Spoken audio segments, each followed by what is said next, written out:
નમસ્કાર મિત્રો, જય શ્રી કૃષ્ણ. સ્વાગત છે તમારું આપણી આ YouTube channel government pension salary and ઇન્ફોમાં. તો મિત્રો, આજે આપણે વાત કરીશું કે ગુજરાત રાજ્ય સરકારે જે વૃદ્ધ લોકોના પેન્શનમાં વધારો કર્યો છે તેના વિશે મિત્રો. તો મિત્રો, ગુજરાત રાજ્ય સરકારે તેમના કર્મચારીઓ, પેન્શનરો અને વૃદ્ધ એટલે કે વરિષ્ઠ નાગરિકોને સૌથી મોટી નવા વર્ષમાં ભેટ આપી છે. તો મિત્રો, શું મોટી ભેટ આપી છે અને શું મફત મળશે સુવિધાઓ, તેની તમામ વાત મિત્રો આપણે આ વિડીયોમાં કરવાના છીએ.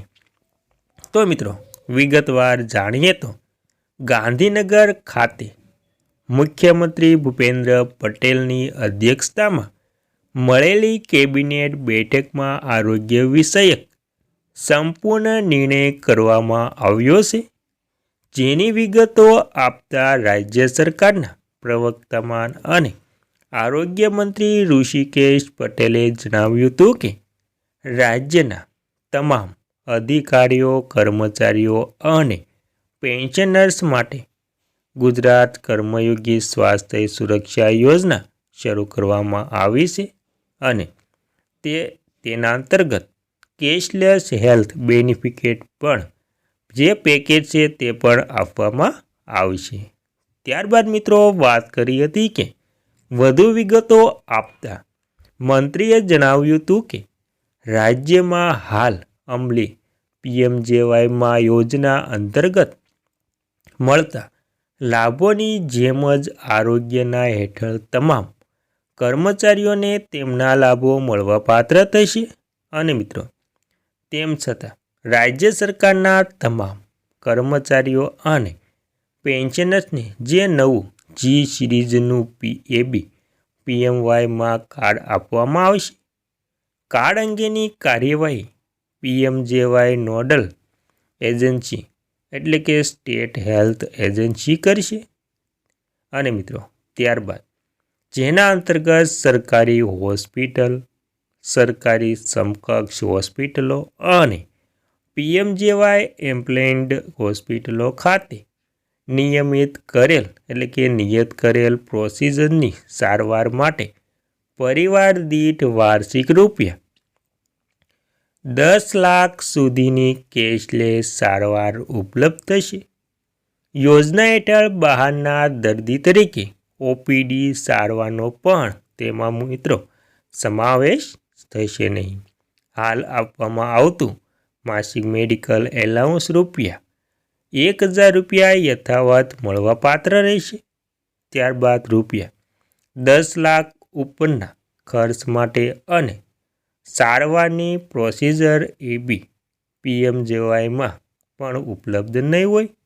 તેમજ હોસ્પિટલ પીએમજેવાયમાં એમ્પ્લોયમેન્ટ જે ન હોય તેવા સંજોગોમાં ગુજરાત રાજ્ય સેવા તબીબી સારવાર નિયમો 2015 અનુસાર હાલની પદ્ધતિ મુજબ મેડિકલ રિએમ્બર્સમેન્ટ મળવાપાત્ર રહેશે. અત્રે નોંધનીય છે કે હાલ પીએમજેવાયમાં યોજના હેઠળ રાજ્ય કુલ રૂપિયા 2658 હોસ્પિટલો અને ખાનગી 904 સરકારી 1754 સંકળાયેલ છે. જેમાં 2471 નિયત કરેલા પ્રોસિજરની સારવાર આવરી લેવામાં આવી છે મિત્રો.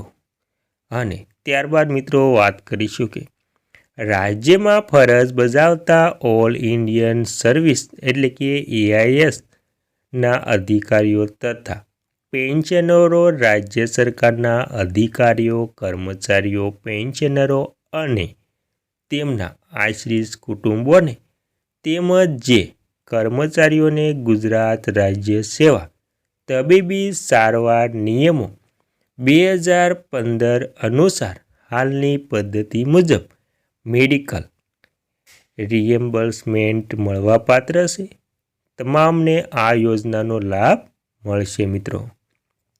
અને રાજ્ય સરકારના આ નિર્ણયથી અંદાજે 4.20 લાખ અધિકારીઓ કર્મચારીઓ અને અંદાજે 2.20 લાખ પેન્શનરને મળી કુલ 6.40 લાખ કર્મચારીઓને આરોગ્ય સેવા સુવિધાનો લાભ આ યોજના હેઠળ મળશે. ફિક્સ પે કર્મચારીઓને હાલ કર્મયોગી કાર્ડ અંતર્ગત લાભ મળી રહ્યા છે. તો મિત્રો આવી રીતે જે કાર્ડ છે તેના અંતર્ગત મોટા લાભો મળે છે અને 70 વર્ષ કરતાં વધુ ઉંમરના એટલે કે 70 વર્ષ ઉપરના જે છે તેમને પેન્શનર્સને હાલ તાજેતરમાં શરૂ કરાયેલા વયવંદના યોજનામાં લાભ મળવા હોવાથી આ યોજના હેઠળ લાભ મળવા પાત્ર થશે નહીં. આ યોજના અંતર્ગત રૂપિયા 303.3 કરોડ પ્રીમિયમનું ભરણ રાજ્ય સરકાર પર આવશે. આ કાર્ડ હેઠળ સારવાર માટે રાજ્ય સરકાર 3,708 રૂપિયા વાર્ષિક પ્રતિ કુટુંબ દીઠ પ્રીમિયમ ચૂકવશે મિત્રો. તો મિત્રો આથી પેન્શનરો અને સરકારી કર્મચારીઓ માટે ખૂબ જ અગત્યની માહિતી. તો મિત્રો આ માહિતી તમને ગમી હોય તો આપણી ચેનલને સબસ્ક્રાઈબ કરી લેજો, કેમ કે બીજી કોઈ પણ આવી માહિતી આવે તો તેની નોટિફિકેશન સૌથી પહેલાં તમને મળી જાય. Thank you friend. આભાર. જય હિન્દ, જય ભારત.